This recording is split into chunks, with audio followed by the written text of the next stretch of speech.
এসিলি এই বিষয়টা একটু যদি খুলে বলেন, মানে এসিলির ফুল ফর্ম এবং এটা সাধারণ মানুষ বুঝবেন কি করে যে এটা কি রোগ? এই রোগটা একটা এমন রোগ যেটা কিন্তু শুধুমাত্র সে শরীরের বাইরের চামড়া বা জয়েন্ট অ্যাফেক্ট করে তা নয়, শরীরের ভিতরের যে গুরুত্বপূর্ণ অঙ্গগুলোকে খুব সিভিয়ারলি অ্যাটাক করে। এবং সেই অ্যাটাকটা যদি আমরা আর্লি স্টেজে ট্রিটমেন্ট না করি, অবশ্যই সেটার একটা কমপ্লেক্স ফর্মে চেঞ্জ হয়। এবং ঠিক। সেটাতে যদি আমরা আর্লি স্টেজে ট্রিটমেন্ট না করি, পেশেন্টের কিন্তু দেখা যায় যে আর্লি মর্টালিটি মানে মৃত্যু হারও বেড়ে যায়। ধরুন মা এই এসিলি রোগে আক্রান্ত, তাহলে সেটা সন্তানের উপর কিভাবে প্রভাব ফেলবে বা কতটা ফেলবে সেটা যদি একটু বলেন। একটা এসএলই পেশেন্ট যদি সে প্রেগনেন্ট হতে চায়, তো আমরা সবসময় বলি যে অ্যাটলিস্ট 6 মাস মতো রোগটা যাতে কম থাকে সেই রকম একটু ওয়েট করতে। এবং কারণ প্রেগনেন্সি একটা লং টার্ম 9 মান্থ ক্যারি করার বিষয়। ঠিক। তো সেই সময় হতে পারে রোগটা একটু বেড়ে গেল, রোগটা অনেক সময় বেড়ে যায় হুম। প্রেগনেন্সির সময়। এবং আমরা যে ওষুধগুলো কমনলি এই রোগের জন্য দিয়ে থাকি, সেই অনেক ওষুধই কিন্তু প্রেগনেন্সিতে দেওয়া যায় না। সূর্যের আলোতে একটা সমস্যা হয় এসিলি পেশেন্ট যারা রয়েছেন। সান protection is a very important thing for SLE. এই মুহূর্তে আমার সঙ্গে রয়েছেন ডক্টর রিতোষমান বৈশ্য, এমডি মেডিসিন, ডিএম রিউমাটোলজি এবং কল্যাণী এমসে বর্তমানে উনি অ্যাসিস্ট্যান্ট প্রফেসর হিসেবে কর্মরত।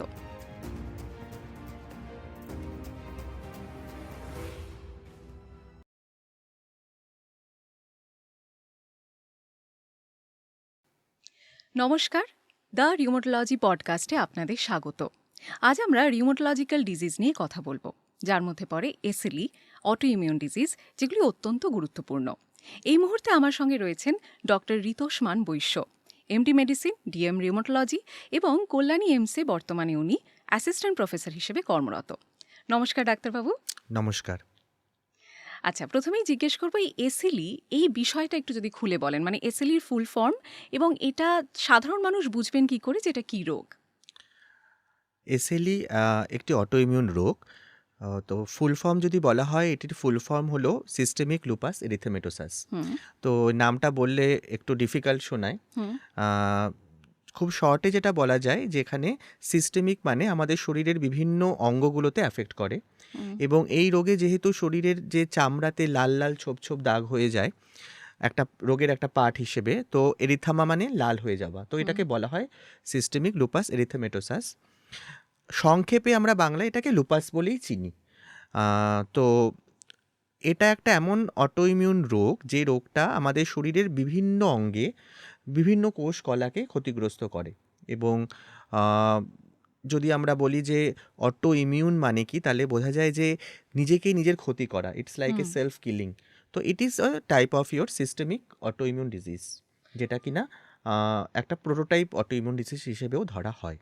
আচ্ছা ডক্টর, আমাকে বলুন যে এই যে রোগটা এসিলি, আমার এসিলি হয়েছে, এটা আমি বুঝবো কি করে? লক্ষণ কি, সিমটমস কি? হুম। তো এটি একটি খুবই গুরুত্বপূর্ণ প্রশ্ন, বিকজ এসএলই যে রোগটা, প্রথমেই আমি বলতে চাই যে কাদের মধ্যে বেশি হয়। সবচেয়ে বেশি এই রোগটা হয় ইয়াং এজ মানে অল্প বয়সে। সাধারণত দেখা যায় যে এই 16-17 বছর থেকে শুরু হয়, 30-35 বছরের মধ্যে সবচেয়ে বেশি হয়। এবং ফিমেলদের বেশি হয়, ইয়াং ফিমেল। তার মানে হচ্ছে যদি দেখা যায় যে প্রতি 10 জনের মধ্যে 9 জন ফিমেলের হলে 1 জন মেলের হয়, তাহলে হুম। বুঝতেই পারছেন যে এটা ফিমেল প্রিডমিনেন্ট রোগ। এবার রোগের যে সিমটমগুলো কী করে বুঝবো, সেটাও খুব ডাইভার্স মানে ভেগ, হুম। মানে বিভিন্ন রকম সিমটম নিয়ে প্রেজেন্ট করতে পারে। তার মধ্যে একটা হচ্ছে জ্বর। এবার জ্বর দেখুন, আমাদের সবারই অল্প বিস্তর জ্বর হয়, ঠিক। কিন্তু সাধারণত দেখা যায় যে এই জ্বরটা অনেক দিন ধরে চলতে থাকে, তার সঙ্গে ওজন কমতে থাকে। পেশেন্ট বুঝতে পারে না, অ্যান্টিবায়োটিক খাচ্ছে বা আদার ট্রিটমেন্ট করছে, তাতেও জ্বর কমে না। এটা একটা খুব ইম্পর্টেন্ট সিমটম। 2 নম্বর হচ্ছে যে স্কিনে র্যাশ, এবং সেটা একটা ডাইভার্স মানে বিভিন্ন রকম ম্যানিফেস্টেশন নিয়ে স্কিনে র্যাশটা প্রেজেন্ট করে। আচ্ছা। কীরকম হতে পারে, যে চুল পড়ে যায়, খুব সিগনিফিকেন্টলি মাথার চুল পড়ে যায়, এবং সেটাকে আমরা দেখা যায় যে শুধু চুল পড়ে না, তার সঙ্গে অনেক সময় চিরুনি দিয়ে চুল আঁচড়াতে গিয়ে মাথার এই তালু এতেও স্কাল্পেও ব্যথা করতে পারে। তো নর্মালি অল্প বিস্তর চুল আমাদের সবার পড়ে। হুম। চুল পড়ে যাওয়া মানেই যে এসএলই হলো তা নয়, কিন্তু এই চুল পড়ে যাওয়াটা একটা সিমটম। তারপরে কি হতে পারে, যে মুখের মধ্যে র্যাশ আসতে পারে, যেটা আমরা দেখা যায় যে রোদে বেরোলে সূর্যের আলোতে র্যাশটা সারা গায়ে চুলকানি হতে পারে, লাল লাল ছোপ হতে পারে, যেটাকে আমরা ফটো সেন্সিটিভিটি বলি। এবং এই যে র্যাশটা, সেই র্যাশটা অনেক সময় মুখের এই যে আমাদের ম্যালার এরিয়া যেটাকে বলি, সেখানে প্রজাপতির মতো একটা শেপ নিয়ে ধরা দেয়। তো তো সেটাকে বলা হয় প্রজাপতি র্যাশ বা বাটারফ্লাই র্যাশ। এছাড়া শরীরে বিভিন্ন বডির বিভিন্ন জায়গায় র্যাশ হতে পারে, মুখের ভিতরে ঘা হতে পারে, যেটাও কিন্তু অনেক সময় খুব পেইনফুলও হয়, পেশেন্টের খেতে অসুবিধা হয়, আবার এরকমও দেখা যায় যে ব্যথা ছাড়াও থাকতে পারে, পেশেন্ট জানতেই পারছে না যে মুখের ভিতরে বড় বড় ঘা হয়ে রয়েছে। হুম। এটা গেল চামড়ার ব্যাপারটা। এবার এটা ছাড়া গাঁটে গাঁটে মানে জয়েন্টে বিভিন্ন মানে প্রচণ্ড পরিমাণে ব্যথা হতে পারে, ফুলে যেতে পারে। শুধু ইম্পর্টেন্ট বলার যে বাংলায় আমরা সবাইকে এটা বাত বলে বলি, হুম। কারণ এর কোনো টিপিক্যাল বাংলা নেই। তো বাত বলতে আমরা ভাবি যে গাঁটে গাঁটেই শুধু বাত হয়, হুম। কিন্তু সেটা কিন্তু নয়। মানে এইটাও একটা বাতেরই রোগ, যাতে কিন্তু গাঁটেও হতে পারে, আবার মাংসপেশিতেও হতে পারে। মানে মাংসপেশিগুলোর মধ্যে সিভিয়ার পেইন হতে পারে, পেশেন্টের ওঠা থেকে বসতে বা বসা থেকে উঠতে অসুবিধা হতে পারে, যেটাকে আমরা বিজ্ঞানের ভাষায় মায়োসাইটিস বলি। তো এটা গেল আমরা বাইরে থেকে দেখতে পাচ্ছি। এবার শরীরের ভিতরের যে আমাদের অঙ্গগুলো রয়েছে তার মধ্যে সবচেয়ে গুরুত্বপূর্ণ একটা হচ্ছে কিডনি, হুম। যেটা আমাদের ইউরিন করতে সাহায্য করে। সেটাও কিন্তু অ্যাফেক্ট হয়, এবং সেই ইউরিন অ্যাফেক্টটা কিন্তু খুব সিগনিফিকেন্টলি হয়, যেটাতে আমরা রিউমাটোলজির ভাষায় বলি নেফ্রাইটিস, মানে কিডনিতে প্রদাহ। হুম। এবং এই প্রদাহজনিত কারণে পেশেন্টের ইউরিনের মধ্যে দিয়ে প্রচুর পরিমাণে প্রোটিন পাস হতে থাকে, পেশেন্টের শরীরে প্রোটিন খুব কমে যায়, এবং অনেক ক্ষেত্রে দেখা যায় যদি আর্লি স্টেজে ধরা না পড়ে তখন পেশেন্ট কিন্তু ডায়ালিসিস অবধি চলে যেতে পারে, ইভেন কিডনি ট্রান্সপ্ল্যান্টও লেগে যেতে পারে। তার মানে বুঝতে পারছেন যে রোগটা জাস্ট একটা চুল পড়ার রোগ নয়, এটা কিডনি অ্যাফেক্ট হয়ে একদম সিভিয়ার ফর্মও যেতে পারে, যেটা অনেক সময় মানুষ বুঝতে পারে না, হুম। বিকজ বাইরে থেকে কোনো সেরকম সিগনিফিকেন্ট সিমটম থাকে না। এটা কিডনি। এবার আমাদের স্নায়ুতন্ত্র অ্যাফেক্ট হতে পারে। স্নায়ুতন্ত্র মানে আমাদের ব্রেনে অ্যাফেক্ট হয়ে সেখানে কিন্তু পেশেন্টের খিঁচুনি আসতে পারে, হুম। অল্প বয়সে স্ট্রোক হয়ে যেতে পারে, ইয়াং স্ট্রোক যেটা। পেশেন্টের আপনার ফুসফুসে অ্যাফেক্ট হতে পারে, সেখানে ফুসফুসের মধ্যে রক্তক্ষরণ হতে পারে, কিডনি আমাদের হৃৎপিণ্ড অ্যাফেক্ট হতে পারে, হৃৎপিণ্ডের মধ্যে শ্বাসের সমস্যা হতে পারে, ইভেন দেখা যায় যে রক্তাল্পতা মানে অ্যানিমিয়া এবং সাদা রক্তকণিকা এগুলোও হুম। ক্রনিক্যালি কমতে থাকে। তার মানে বুঝতে পারছেন যে এই রোগটা একটা এমন রোগ যেটা কিন্তু শুধুমাত্র সে শরীরের বাইরের চামড়া বা জয়েন্ট অ্যাফেক্ট করে তা নয়, শরীরের ভিতরের যে গুরুত্বপূর্ণ অঙ্গগুলোকে খুব সিভিয়ারলি অ্যাটাক করে, এবং সেই অ্যাটাকটা যদি আমরা আর্লি স্টেজে ট্রিটমেন্ট না করি অবশ্যই সেটার একটা কমপ্লেক্স ফর্মে চেঞ্জ হয়, এবং ঠিক। সেটাতে যদি আমরা আর্লি স্টেজে ট্রিটমেন্ট না করি পেশেন্টের কিন্তু দেখা যায় যে আর্লি মর্টালিটি মানে মৃত্যু হারও বেড়ে যায়। তো এটা কি হুম। খুবই ইম্পর্টেন্ট।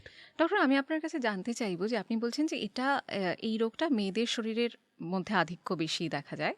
তো একটা এজ ব্র্যাকেট যদি আপনি মেনশন করেন যে এই বয়স থেকে এই বয়সের মেয়েদের মধ্যে এই রোগটা হওয়ার প্রবণতা বেশি বা কিছু। হুম। তো এখানে বলে রাখি যে এই রোগটা দেখা যায় যে ইয়াং এজ, যেটা আমরা রিপ্রোডাক্টিভ এজ গ্রুপ বলি, হুম। সাধারণত এই 16-17 বছর থেকে 30-35 বছরের মধ্যে বেশি দেখা যায়। তবে এরকম নয় যে এই বয়সেই দেখা যাবে। ইভেন আমরা যেটাকে বলি জুভেনাইল লুপাস মানে বাচ্চাদের লুপাস, সেটাও কিন্তু যথেষ্ট কমন, হুম। এবং সেটা দেখা যায় সেটা কিন্তু ইভেন 4-5 বছর বয়স থেকেই শুরু হতে পারে, এবং ওল্ড এজ যেটাকে আমরা লেট অনসেট লুপাস বলি সেটাও কিন্তু দেখা যায় যে আপনার এই 45-50 বছরের পরও শুরু হুম। হতে পারে। তবে যেটা মনে করা হয় যে এই অল্প এই 20 থেকে 45 বা 35 এই বয়সটা যেহেতু একটা ইয়াং ফিমেল ইস্ট্রোজেন যে হরমোন যেটার জন্য আমাদের মাসিক হয়, সেই হরমোনের একটা এফেক্ট থাকে বলে এই রোগের প্রকোপটা বাড়ে। তো যেই মুহূর্তে দেখা যায় যে এই হরমোনের এফেক্টটা আস্তে আস্তে কমতে থাকে, তখন আস্তে আস্তে রোগের প্রকোপটা কিন্তু কমতে থাকে, এটা মনে করা হয়। তো বেশ। এই জন্যই দেখা যায় এটা ফিমেলদের বেশি হয়। আচ্ছা ডক্টর, আমার এই কথা শুনতে শুনতে মনে হচ্ছিল যে এই যে এজ ব্র্যাকেটটা আপনি দিয়েছেন, এর মধ্যে তো প্রচুর মেয়েরা মা হয়। হুম। তো কাজেই ধরুন মা এই এসএলই রোগে আক্রান্ত, তাহলে সেটা সন্তানের উপর কিভাবে প্রভাব ফেলবে বা কতটা ফেলবে সেটা যদি একটু বলেন। হ্যাঁ, তো এখানে আপনি যে প্রশ্নটি করলেন খুবই গুরুত্বপূর্ণ, এবং আমার মনে হয় এটাতে দুটি অ্যান্সার আমাকে করতে হবে। এক হুম। নম্বর হচ্ছে যে এই যে এজটা সেই এজে প্রেগনেন্সি যেহেতু খুবই একটা গুরুত্বপূর্ণ মানুষের জীবনের পার্ট, হুম। তো আমাদের এই সময়ে একটা এসএলই পেশেন্ট যদি সে প্রেগনেন্ট হতে চায়, তো আমরা সবসময় বলি যে অ্যাটলিস্ট 6 মাস মতো রোগটা যাতে কম থাকে সেই রকম একটু ওয়েট করতে, এবং কারণ প্রেগনেন্সি একটা লং টার্ম 9 মান্থ ক্যারি করার বিষয়। ঠিক। তো সেই সময় হতে পারে রোগটা একটু বেড়ে গেল, রোগটা অনেক সময় বেড়ে যায় হুম। প্রেগনেন্সির সময়। এবং আমরা যে ওষুধগুলো কমনলি এই রোগের জন্য দিয়ে থাকি সেই অনেক ওষুধই কিন্তু প্রেগনেন্সিতে দেওয়া যায় না। তো হুম, আমরা যেটা সবসময় পেশেন্টদের কাছে সঙ্গে একটা আলোচনা করাটা খুব ইম্পর্টেন্ট, বিশেষ করে ইয়াং পপুলেশনে, যে আপনারা প্রেগনেন্সি কবে প্ল্যান করবেন, এবং সেই প্ল্যানটা কিন্তু একটা যৌথ শেয়ার ডিসিশন হওয়া দরকার। যদি প্রেগনেন্সি নেয় তখন কিছু কিছু মেডিসিন সেফ, সেই মেডিসিনগুলো আমরা কন্টিনিউ করতে বলি। আমরা অবশ্যই যে প্রেগনেন্সির জন্য যে গাইনোকোলজিক্যাল ডক্টর থাকে তাদের সাথে একটা কোলাবোরেশন থাকা খুবই দরকার, বিকজ কিছু কিছু টেস্টও করতে হয় রিপিটেডলি, বাচ্চা কীরকম আছে পেটের মধ্যে সেটাকেও দেখার জন্য, ইকোকার্ডিওগ্রাফি এগুলো।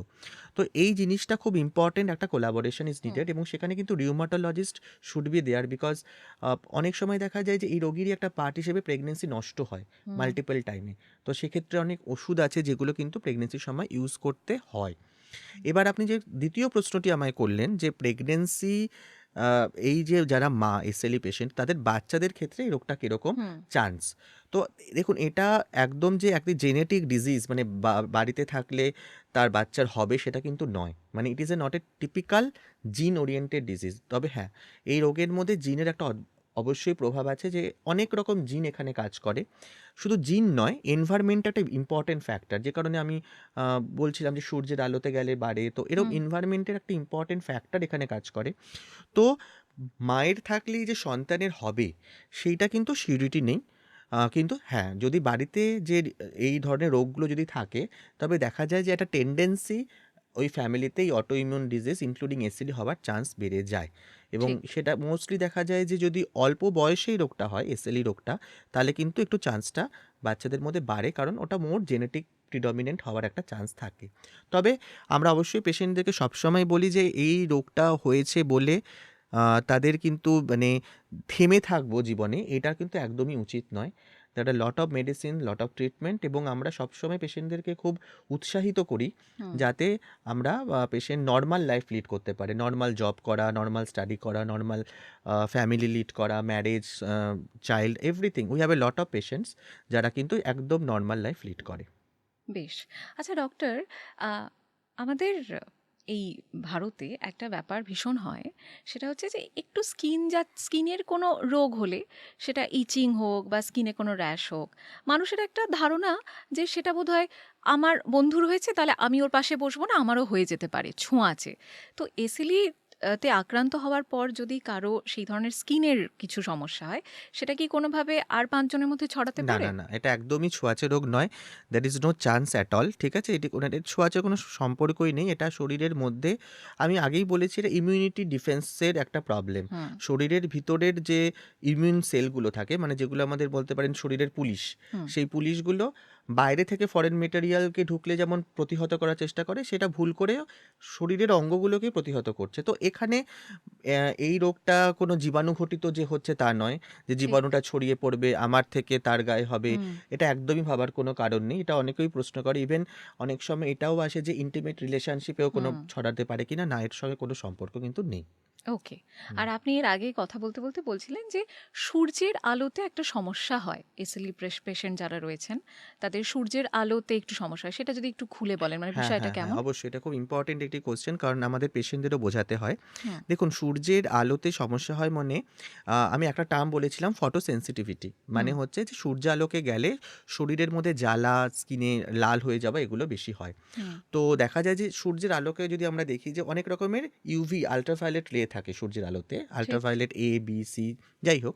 তো এই আলোর যে বিকিরণগুলো যখন আমাদের ত্বকে এসে পড়ে, তখন ত্বকের যে কোষগুলো সেগুলোকেও মডিফাই করে হুম, আলোগুলো, কারণ ওই আলোগুলো কিন্তু ক্ষতিকর আলো, ওই রেগুলো, কিছু হুম, কিছু রে থাকে যেগুলো ক্ষতিকর, এবং সেই যে মডিফাই হয়ে যায় যে কোষগুলো, সেগুলো তখন অটো ইমিউন ডিজিজটাকে ট্রিগার করে, মানে আমাদের শরীরের ইমিউনিটি পাওয়ারগুলো বুঝতে পারে না হুম, যে সেগুলো হচ্ছে আমাদের শরীরের জিনিস। তো তারপরে সেই অটো ইমিউন পাওয়ারটা বেড়ে যায়, তারপরে সেইটা কিন্তু আমাদের শরীরের মধ্যে বইতে থাকে করে এই রোগটা বাড়িয়ে দেয়। হুম, তো এই জন্য আমরা সাধারণত যে কোনো এই ধরনের রোগের পেশেন্টকে বলি যে আপনারা সানস্ক্রিন ইউজ করবেন। আমরা সানস্ক্রিন, আমরা সবসময় ওটা পেশেন্টকে বোঝানোর চেষ্টা করি যে এটা শুধুমাত্র বাইরে বেরোনোর সময় যে ইউজ করবেন তা নয়, বাড়ির এই আলো থেকেও কিন্তু হতে পারে। হুম। তো এটা ইম্পর্টেন্ট। ২ নম্বর হচ্ছে যখনই বেরোবেন ইউজ করবেন ছাতা কিংবা মুখ-টুখ ঢেকে বেরোবেন যাতে ডিরেক্টলি সানলাইটটা শরীরে না লাগে। তো এটা একটা খুবই সান protection is a very important thing for SLE. বেশ। আচ্ছা ডক্টর, এবার আমাকে বলুন যে এই যে রোগটা, এই রোগটা ধরুন এখন আমাদের পডকাস্ট দেখার পর অনেকের মনে হলো যে আমার তো এই রোগটা সম্পর্কে জানা ছিল না। হুম, আমার একটা দ্রুত ট্রিটমেন্ট নেওয়া উচিত বা আমার একবার ডক্টরের সাথে কথা বলা উচিত। হুম, বলতে হুম। কি দেখা গেল যে ওই সচেতনতার অভাবে একটু বেশি দেরি হয়ে গেছে। তো খুব দেরিতে ট্রিটমেন্ট শুরু হলে সেটা কিভাবে এফেক্ট করে একজন রোগীকে? হ্যাঁ, হ্যাঁ। তো দেখুন এটা আমি কতগুলো জিনিস ২ টো জিনিস এখানে বলতে চাই যে আপনি বললেন যে এই পডকাস্টটা দেখে পেশেন্টের মনে হলো আমার এই রোগটা হয়ে গেছে। এটা একটা কমন সাইকোলজি। তবে আল্টিমেটলি যেটা ইম্পোর্টেন্ট যে কমন থিং কমনলি হয়। ঠিক হুম, আছে? তো হুম। সামান্য চুল পড়া, সামান্য স্কিনে র‍্যাশ হওয়া মানেই আমার এসএলই হয়ে গেছে তা নয়। তবে যদি পেশেন্টের ডাউট হয় তবে অবশ্যই একজন রিউমাটোলজিস্টের পরামর্শ নেওয়া উচিত যে আমার এই সিম্পটমগুলো হচ্ছে, কারণ তার জন্য কিছু স্পেসিফিক টেস্টও করা যায়। ঠিক। এইবার দ্বিতীয় যে মানে এই কোশ্চেনের সম্পর্কিত যে প্রশ্নর পার্টটি ছিল যে হুম, ডিলে। হুম, ডিলে একটা মানে huge issue for rheumatological diseases, যেটার অনেক কারণ থাকে। ১ নম্বর হচ্ছে মানুষ নিজেই বোঝে না যে তার রোগটা কতটা গুরুত্বপূর্ণ। তো সেই ডাক্তারের কাছে পৌঁছায় না। লোকাল ট্রিটমেন্ট করে নেয়, ওভার দ্য কাউন্টার মেডিসিন খেয়ে নেয়, বিভিন্ন রকম অল্টারনেটিভ মেডিসিন ইউজ করে। ফলে রোগটা আস্তে, আস্তে বাড়তে থাকে। ইভেন অনেক সময় যেটা হয় যে ডাক্তারদের মধ্যেই কিন্তু অটো ইমিউন অ্যাওয়ারনেসটা কম।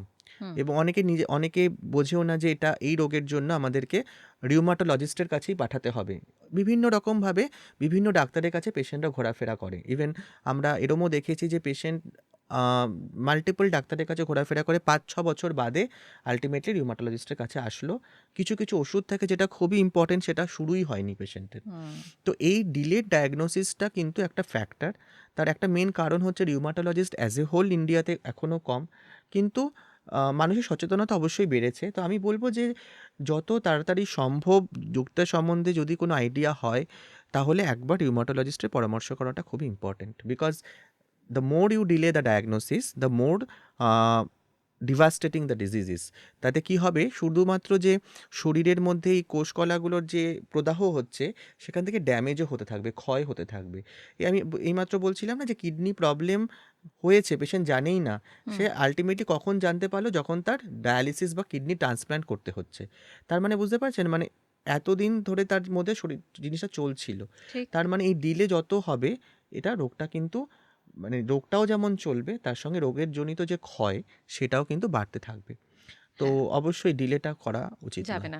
তো হুম, ওষুধের তো একটা পার্শ্ব প্রতিক্রিয়া রয়েছে, সেটাও তো হুম, একটা বড় একটা বিষয়। অবশ্যই। এবং এই ট্রিটমেন্টের মধ্যে যে ওষুধগুলো হুম, নিয়মিত আপনারা হুম, প্রেসক্রাইব করেন, হুম। সেই ব্যাপারে কি তার কোনো পার্শ্ব প্রতিক্রিয়া বা সেই জাতীয় কোনো হ্যাঁ, ভয়ের হ্যাঁ, ব্যাপার আছে? অবশ্যই। দেখুন এটা একটা খুবই গুরুত্বপূর্ণ প্রশ্ন, কারণ এসএলই রোগের ক্ষেত্রে একটা খুব গুরুত্বপূর্ণ ওষুধ হলো স্টেরয়েড। ঠিক হুম, আছে? স্টেরয়েড নামটা শুনলেই লোকের মধ্যে একটা ভয় ধরে যায় ঠিক। যে স্টেরয়েড খাবো মানেই আমার হাজারটা সাইড এফেক্ট হবে। অবশ্যই হবে। কারণ তো আপনাকে জানতে হবে যে আ এই ওষুধটাকে আমরা কিভাবে ইউজ করব। হুম, মানে স্টেরয়েড হচ্ছে একটা বলতে পারেন ডাবল এজেড সোর্ড। মানে হুম, আপনি যদি ভালোভাবে ইউজ করেন, he will be like a magic. But আপনি যদি এটাকে ঠিক করে ইউজ না করেন, হি ক্যান কিল ইউ। ঠিক আছে? হুম, মানে এটা যেমন জীবন দিতেও পারে, তেমনি জীবন নিতেও পারে। তো স্টেরয়েড ওষুধের ইউজটা কিন্তু একজন রিউমাটোলজিস্টেই মানে আমি এই রোগের ক্ষেত্রে কিভাবে ডোজ দিতে হবে, কখন বন্ধ করে দিতে হবে, কিভাবে বন্ধ করতে হবে, প্রত্যেকটা খুব গুরুত্বপূর্ণ বিষয়। আরও অনেক ওষুধ আমরা দিই, যেগুলো সবই কিন্তু আ মানে সাধারণ মানুষের ভাষায় হচ্ছে ইমিউনো সাপ্রেশন বিজ্ঞানের ভাষায়। মানে যেগুলো ইমিউনিটি পাওয়ারকে বলে কমিয়ে দেয়। হুম, এবং কিছু, কিছু আছে তার মধ্যে কেমোথেরাপি মানে ক্যান্সারের ওষুধ হিসেবে হুম, আগে ধরা পড়তো। হুম, তো পেশেন্ট এসে বলে, "আমাকে ক্যান্সারের ওষুধ দিচ্ছেন, আমার কি ক্যান্সার হয়েছে?" Hmm, hmm, hmm, patient is to tell me, ব্যাপারটা তা নয়। ব্যাপারটা হচ্ছে এক ওষুধের অনেক রকম ইউজ থাকতে ঠিক। পারে। তার ডোজের উপর ডিপেন্ড করে। তবে সেই ডোজ, সেই ডিউরেশন সেটা কিন্তু একজন ডক্টরই ফিক্সড করবেন। ইভেন আমি পার্সোনালিও মনে করি যে যারা এই রিউমাটোলজিক্যাল যে ডক্টর তাদেরই এই ঠিকমতো পরামর্শ নিয়ে ওই ওষুধগুলো কন্টিনিউ করা দরকার। হুম। এবং কখন বন্ধ করতে হবে সেটাও ইম্পর্টেন্ট, যাতে সাইড এফেক্টগুলো না হয়। ঠিক ঠিক আছে? ঠিক আর আরেকটা যেটা হয় যে কিছু ওষুধও এই রোগটাকে বাড়িয়ে দেয়। তো হুম সেই ওষুধগুলো অনেক সময় পেশেন্ট যখন প্রথম দিকে রোগটা ধরা পড়ে না, তখন খেতে থাকে, তো রোগটা বাড়তে থাকে। তো সেই জিনিসগুলো খুব ইম্পর্টেন্ট। মানে একটি এসএলই পেশেন্টকে যদি আমি টাইম দিয়ে দেখি, সত্যি কথা বলতে 30 থেকে 40 মিনিট মিনিমাম লাগার কথা একটা পেশেন্টকে, বিকজ এতগুলো সিস্টেম এফেক্ট হয় এই হুম জন্য। হুম আচ্ছা ডক্টর, এবার আমাকে একটা কথা বলুন তো, যে ওষুধে তো হচ্ছে, কন্ট্রোল করা হুম, হচ্ছে, হুম, এছাড়া লাইফস্টাইলটা কিভাবে কি করা যায়? মানে লাইফস্টাইলে এমন কোন কোন বিষয়গুলো আছে যেগুলো বাদ দিতে হবে, বা হুম। এমন কোন কোন বিষয় আছে যেগুলো অ্যাড অন করতে হবে? হ্যাঁ, তো দেখুন লাইফস্টাইল মডিফিকেশন একটা খুব ইম্পর্টেন্ট বিষয় যেকোনো রোগের ক্ষেত্রে। হুম হ্যাঁ? তো এসিলিও তার থেকে আলাদা নয়। তো লাইফস্টাইল মডিফিকেশনে আমরা যেটা বলি যে নন ফার্মাকোলজিক্যাল ট্রিটমেন্ট, সেখানে দুটো ভাগে ভাগ করা যেতে পারে। একটা হচ্ছে খাদ্য, হুম হুম ডায়েট। তো হুম ডায়েটের মধ্যে যেটা ইম্পর্টেন্ট, সেখানে আমরা কোনো ফিক্সড ডায়েটের সেরকম কোনো কথা বলা হয় না। বাট অবভিয়াসলি যেহেতু একটা পেশেন্ট অনেক ওষুধ খেতে হয়, তো একটা নর্মাল হোম ডায়েট ফলো করলেই হবে। যাদের কিডনি প্রবলেম থাকে তাদের একটু আমরা বেশি করে প্রোটিন রিচ ডায়েট বলি, সেটা কিডনি ডায়েট যেটা হয়। Hmm addiction is very dangerous for lupus. তো স্মোকিং হ্যাবিট একদম বন্ধ করা দরকার, বিকজ এটা একদম প্রমাণিত যে স্মোকিং কিন্তু এই রোগটাকে বাড়িয়ে দেয়। ঠিক এবং অ্যালকোহল ইনটেকও কিন্তু রেস্ট্রিক্ট করা খুবই ইম্পর্টেন্ট। তো এই দুটো খুবই ইম্পর্টেন্ট। আবার second part exercise. Obviously exercise has a lot of role in any disease, even in SLE. আমরা শুধু যে ফিজিক্যাল এক্সারসাইজের কথা বলি তা নয়, আমরা যোগা, মেডিটেশন, এই যে যেগুলো হচ্ছে মেন্টাল ওয়েলবিংয়ের যে এক্সারসাইজ, সেগুলোকেও আমরা খুব মানে বেশি করে প্রেফার করি। বিকজ আপনি যদি দেখেন যে এইচএলই রোগটা প্রথম 2-3 বছর যতটা সিভিয়ার থাকে, তারপরের দিকে কিন্তু অতটা অনেক সময় সিভিয়ার থাকে না। ঠিক কিন্তু যেটা থাকে তার রোগের যে একটা পার্মানেন্ট একটা মনের উপর প্রভাব, হুম ইমোশনের উপর প্রভাব, হুম সেটা কিন্তু থেকে যায়। তো সেই জিনিসটা পেশেন্টকে কিন্তু কুরে কুরে খায় অনেক সময়, এটা আমরা দেখি। তো এই যে ফেটিগ হয় কিংবা সারা বডিতে ব্যথা লাগে, মন খারাপ লাগে, ইমোশনাল টার্ময়েল তৈরি হয়, তো এই জিনিসগুলোর জন্য কিন্তু এক্সারসাইজ মানে যোগা, মেডিটেশন, এগুলো খুব গুরুত্বপূর্ণ। তো সব মিলিয়ে আমি যেটা বলতে চাই যে obviously it is a disease which needed a lot of lifestyle modification, যাতে পেশেন্টের overall quality of life improve হয়। হুম এবং এর সাথে সাথে তো একটু যদি বলা হয় যে ইমিউনিটি পাওয়ার বাড়ানোর জন্য কি ধরনের কি এই খাবার? কথাটা, হ্যাঁ, এই কথাটা আমি অ্যাকচুয়ালি খুবই শুনতে, শুনতে আমরা সবাই অভ্যস্ত। হুম দেখুন, এই রোগটা কিন্তু ইমিউনিটি কম তার রোগ নয়, এটা বুঝতে হবে। হুম ইমিউনিটি বুস্টার বলে পৃথিবীতে কিছু হয় না। খুব হুম মানে ওটা খুবই একটা রং কনসেপ্ট। বাজার চলতি প্রচুর এটা জিনিস বিক্রি ওরা হয়, বিক্রি হয়, মানে but that is actually not a very মানে অথেন্টিক থিং, ঠিক ঠিক আছে? ঠিক ঠিক তো এই রোগটা অটো ইমিউন, মানে কিন্তু ইমিউনিটির ডিস্টারবেন্স, মানে অ্যাবারেশন, মানে যেখানে ইমিউনিটিটা বেশি হওয়ার কথা ছিল সেখানে কম, যেখানে কম হওয়ার কথা ছিল সেখানে বেশি। হুম অ্যাবনর্মাল বিহেভিয়ার। এটা মানে যে ইমিউনিটি কম আছে বা ইমিউনিটি খুব বেড়ে গেছে তা নয়। তো আমরা ইমিউনো সাপ্রেশন মানে দেখতে মনে হয় যে সাপ্রেস করছে, কিন্তু ঠিক অ্যাকচুয়ালি এটা মডুলেট করে। ঠিক তো এই কথাটা আমরা বারবার পেশেন্টদের বলি, দেখুন ইমিউনো মডুলেটর বলে কিছু হয় না। যেটা normal, normal lifestyle, normal exercise, তার সঙ্গে ওষুধ যেটুকু দরকার সেটাই করুন। কোনো ইমিউনো বুস্টার খেয়ে কোনো আলাদা লাভ নেই। তবে হ্যাঁ, কিছু কিছু ভ্যাকসিন দিতে হয়, যেগুলো হুম অবশ্যই যাতে এই রোগের যে ওষুধগুলো থাকে সেই ওষুধগুলো ইনফেকশন রেটটা একটু বাড়ায় হুম অবভিয়াসলি। হুম তো সেই জন্য আমরা কিছু ভ্যাকসিন সাজেস্ট করি, যে ভ্যাকসিনগুলো অবশ্যই কিন্তু নিয়ে নেওয়াটা বেটার, যাতে ওই ইনফেকশনগুলো আমাদের না হয়। তবে এটা ঠিক। কিন্তু বারবার করে আমার বলার যে ইমিউন বুস্টার থেরাপি বলে এরম কোনো থেরাপি কিন্তু আমি আজ মানে পৃথিবীতে আদৌ আছে বলে আমার জানা নেই। Thank you doctor. এবার এই মুহূর্তে আমাদের পডকাস্ট যারা দেখছেন তাদের জন্য আপনি এই এসএলই রোগ সংক্রান্ত কিছু যদি সচেতনতামূলক বার্তা দিতে চান, সেটা প্লিজ একটু দিন। হ্যাঁ, এসএলই রোগ নিয়ে আমি জনসাধারণকে যেটা বলতে চাই, তো প্রথম হচ্ছে যে দুটো জিনিস খুব ইম্পর্টেন্ট। এক নম্বর হচ্ছে যে ওভার ডায়াগনোসিস এবং আন্ডার ডায়াগনোসিস দুটোই খুব খারাপ। তো আপনারা সবার আগে যেটা বুঝবেন যে যদি আপনাদের কোনো অ্যাটিপিক্যাল সিম্পটম, লাইক যেরকম আমি এতক্ষণ ধরে বলছিলাম, জ্বর আসা কিংবা ঘন ঘন জ্বর আসা কিংবা স্কিনে র্যাশ আসা, চুল পড়ে যাওয়া কিংবা গাঁটে গাঁটে খুব ব্যথা হওয়া, কিংবা বিভিন্ন রকম সিম্পটম, যেরকম হচ্ছে যে অল্প বয়সেই ব্লাড প্রেশার বেশি, কিংবা আপনার হচ্ছে ইউরিন দিয়ে মনে হচ্ছে ফেনা ফেনা বেরোচ্ছে। তো এই ধরনের একটু অ্যাটিপিক্যাল সিম্পটম যদি আপনারা দেখেন, তাহলে অবশ্যই একবার রিউমাটোলজিস্টের পরামর্শ নেবেন। মানে এটা মনে রাখতে হবে যে এসএলই কিন্তু still not a very common disease. আপনার শরীরে একটু র্যাশ হয়েছে মানেই যে আপনার এসএলই হয়ে গেছে তা কিন্তু নয়।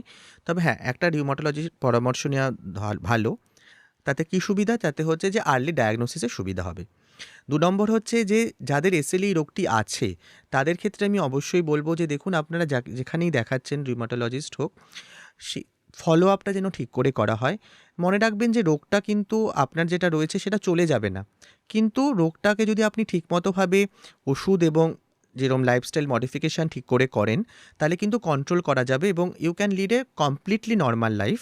যেটা কিন্তু খুবই ইম্পর্টেন্ট, যে মাঝপথে ওষুধ বন্ধ করে দেওয়া, ডাক্তারকে ঠিকমতো না দেখানো, এইগুলো অনেক সময় একটা ক্রনিক রোগের ক্ষেত্রে হয়, একটা ফ্রাস্ট্রেশন চলে আসে, হুম। সেটা আমরা বুঝতে পারি, কিন্তু সেটা কিন্তু ঠিক নয়। অ্যাটলিস্ট 6 মাসে একবার করে ফলো আপ, যখন রোগটা খুব কম আছে তখনও।